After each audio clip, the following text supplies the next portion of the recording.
Hello, everyone who is tuning in live. This is Daryl Davey with Oaken Hollow Games down in the game shop, and we are putting some stickers on boxes today. This is the first time I think I'm posting as Oaken Hollow Games. Finally found a way to do that. Got some things switched over, so hopefully this works. It's kind of a test on that as well. And as I am letting some prints run, and I had a spare, couple hours here before the day got busy, I have decided to tuck into making enough boxes to cover the amount of games we've made, which are so far 8 would be completely finished out of the 30 first run. So the first 10 games are almost boxed and ready to go.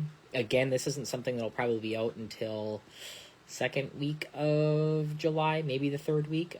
Depends on how long the prints take. There's been a couple of failures consistently from one of my printers, so I have readjusted. There's a print coming off in about an hour that will tell me whether or not some of my adjustments have worked. If not, I'll have to go back, but limping along at half speed is not great when we are trying to get this stuff out, because with 30 copies and 2 sets of teams in each one, that is 60 prints that need to happen, and at 4.5 hours roughly a piece, that's quite a bit. And that's only if I'm on top of it. There's no failures, plus time for cleaning and drying and curing and setting and blah blah blah blah. So pretty crazy stuff. But getting to what we have here before us, we have the front and back stickers, the side stickers, and the other side stickers. Now, previously, I had bought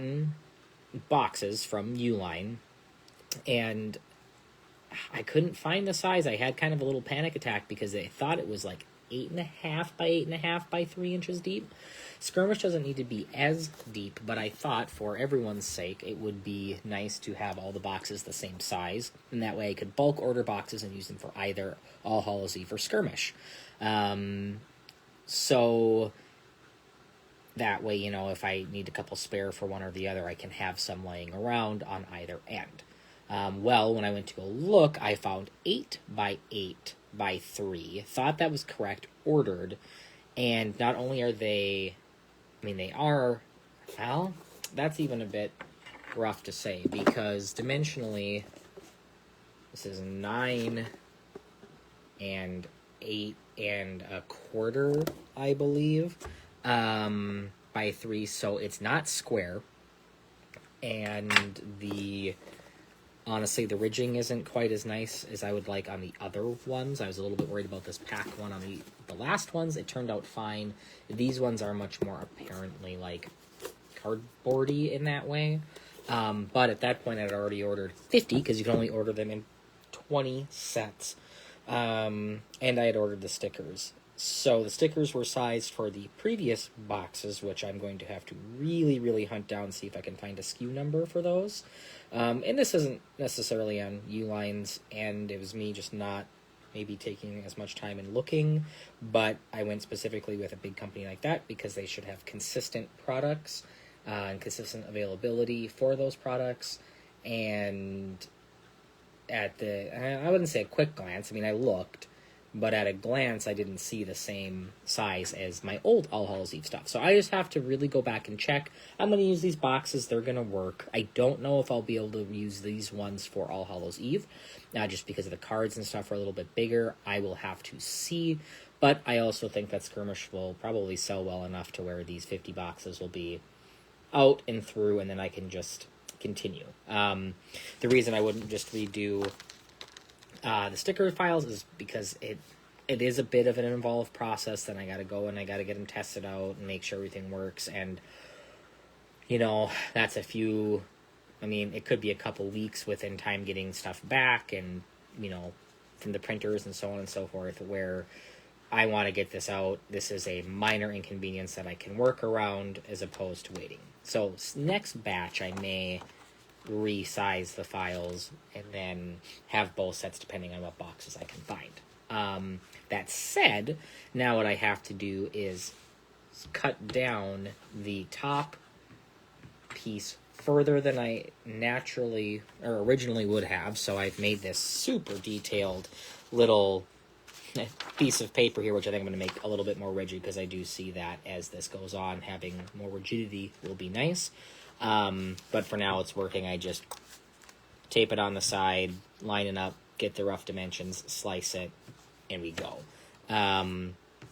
One side of stickers I barely had to do anything with for the box, because it was the dimensions that they claimed it would be. The other two sides I have to cut down about a quarter of an inch, if not a little bit more, on both. And so I'm in the process now of, I've drawn faint lines on this first set. I'm going to slice them, and then before I cut the bottom off, I'm going to have a piece of paper that runs the same dimensions. So just like these ones, I can just put this on and measure it a lot faster. So meticulous, sure. In the end, it works. The bottom ones, too. So you can see in this unfinished box, I'm doing the sides now. The bottoms also, these are kind of nice because I can eyeball them more. I don't need a measurement tool. I just cut in on the sides a bit, and I just go down right to the bottom of my line there, and it's going to be upside down. And this one was my first test one to see sizes, but I can go right above this yellowish line on this side, and that covers it well enough to where I don't necessarily need to measure. So those were fortuitously fairly easy to do. Now, make sure I don't accidentally put the piles in. I'm going to set those up. But I figured I'm doing this, and one of the big things here we want to show you is the process and our ways of working around things. And so yeah, just wanted to be open and apparent of how we are doing this. So if anybody else out there is making some boxes and runs up against this, even the smallest things are things you have to consider and find some creative workarounds for to make things work within reason. I could waste the money and buy boxes, go back and check and get boxes the same size. I could waste time and redo some of the files and push sales dates back. And not that I want to give an inferior product or anything, but I think that, especially for a first batch of a small publisher such as myself, that some of these oddities might actually even be liked for those of you who collect board games. And they're things that are pretty minor on a scale of like, hey man, we just want to play a fun game, so can you please get it out? Yeah, so I've kind of weighed what we'll do here, and then, like I said, next batch of these out, we'll hopefully have some more of those answers solved. Before I talk too much, I'm going to get a clean, straight edge on both of these. Can you see what I'm doing here? Kind of. I have found a new camera mount at a garage sale for 25 cents, and I like those octopus spider leggy things. It looked pretty neat, and I thought that was going to solve some problems, and now I realize why it's 25 cents at garage sale is because it's pretty wobbly, as it were, when it comes to holding the camera up. I basically have to have it on the table, but I can get some new angles, so for stuff like this, it might not be too terrible. So what I'm going to do with this, now that I have it, is put it in here, give her a slice, and then I'll have a guide to work with. A side guide, if you will. And then this I can actually just lay on there and slice at the same time. Because the bottom doesn't matter quite as much. Another thing doing it this way, which isn't impossible, but is a little bit hard to that minutia, is making sure, like, when you cut, they're straight. But the prints itself, the files themselves, might have been a little kittywampus for, whatever reason in the end. Why is this not cutting that last little bit? So, keeping that, sorry, side, guide, and then top, side. That way I know which way things go. So as I am doing this, I'm not screwing up or using the other one. But that'll help me get these trimmed down and to test. Yes. Let's see how I do this. Just kind of eyeballing it to see if I've got the right size, and it looks like we will. So that's a good guide there. I'm just making sure that when I'm placing these, I'm doing it correctly. So I'll probably just set them in a pile far, far away from the other pile, to where my idle hands won't even come near them, to get them mixed up. In fact, I'm going to do that right now.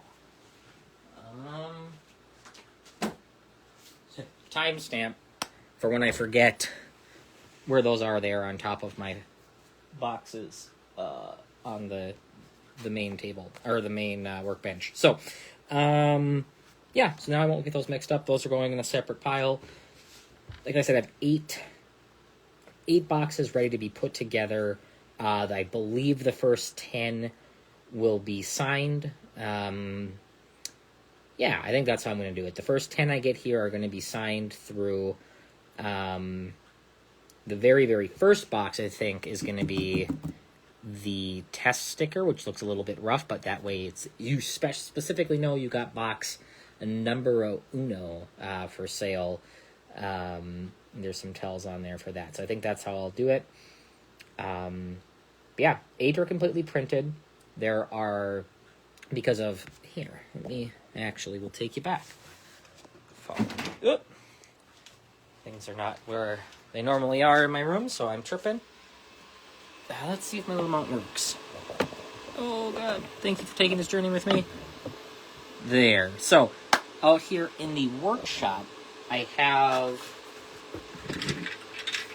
this to help me keep organized any pieces. So if a print fails, I'm keeping track of how many prints I have and a rough amount of failures. And by failures, I mean prints that have, maybe 1 or 2 haven't come through, or, I break a piece as I'm doing it. So instead of putting these directly into a bag and then sorting out later, I put them in this box by what piece they are. And then once I have 4 or 5 sets in there, I'll go through and pick. But what you can see is some print more and some print less. So what this also shows me is, is there something in the file that's causing the things to print? So it can help narrow that down, where specifically my wizards, clerics, and bards files might have more issues because there's fewer of them. Whereas the other ones seem to be pretty well on the mark. Thus why there are more copies, where this is probably a full set of archers. So I have 2, 3, up to 3 more games worth of archers in this side, and lancers, but there's been too many failures here. So what I can do then is I'm coming near to the end of my print run, I can go, okay, I've got enough to make 4 boxes for sure. There was going to be some extras in here and there, but they'll just get thrown into an extra pile, and I'll use them for game nights for kids. They can use the pieces, or extra projects, or if I lose something or somebody breaks something, I usually have some backup ones to send right out. Or I can go, okay, I have enough for all of these, but wizards are really lacking, so I just print an entire plate of just wizards to catch those up, to put out as well. So it's a nice way of being very aware. It solves problems, or it helps me pinpoint problems by seeing what the trouble pieces are. It helps keep them organized and give me a rough idea of how much I need to do, and it gives me some extras in case something goes wrong down the line. So I used to just throw the other old ones away, and I was like, man, I'm wasting a lot of stuff, and maybe I just need to print off an extra set of wizards and I can make all of this useful again. Or maybe I know I need X amount of wizards and that, and I just do 2 prints or something, make a special file to fill it. So, that said, yeah, I don't know. But I'll come into frame here for a second. New haircut, new life, new me. Everything else is seeming to go pretty swimmingly. I readjusted a couple of things on one of my printers today. Hey, let's see, little guy's chugging away while we work here.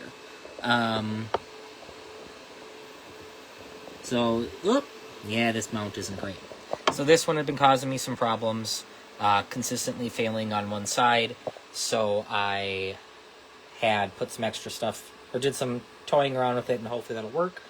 In about 20 minutes, I'll be able to check on that and see. Just eyeballing it, though, it looks like all the pieces are there. This one's been going pretty good, with maybe every fourth print having one or two missing, where this one did at least 2 in a row, and that was the end of that for me. So I needed to make sure I had that done. Well, it's weird holding this thing, but yeah. So that's kind of where I'm at right now for projects. Just wanted to keep that updated. Thought some people might find that interesting to see where I'm at. And it's cool to know that by the end of the day, within maybe even an hour, I'll have 8 completed boxes. And if these 2 ones go, I might be able to hit my first 10, get those signed. And yeah, hopefully it'll be on sale soon. I'm going to be putting up another thing probably a little bit later today, maybe tomorrow. Don't want to spam your feeds too much, but on the history of this game and a link to the original Archers, Mages, Thief page. But I will talk more about that when that post comes, so just keep tight. Thanks for joining me, whoever did. I really appreciate it. I know the style is a little bit different. I like it, but, staring at one thing for a while can be kind of boring for other people. But, yeah, our little machines are working away, and all the extra pieces are back in there and getting ready to go, so we should have some games finished by the end of the day, which is sweet. So, yeah, anyway, have a great rest of your day. I'll talk to you later.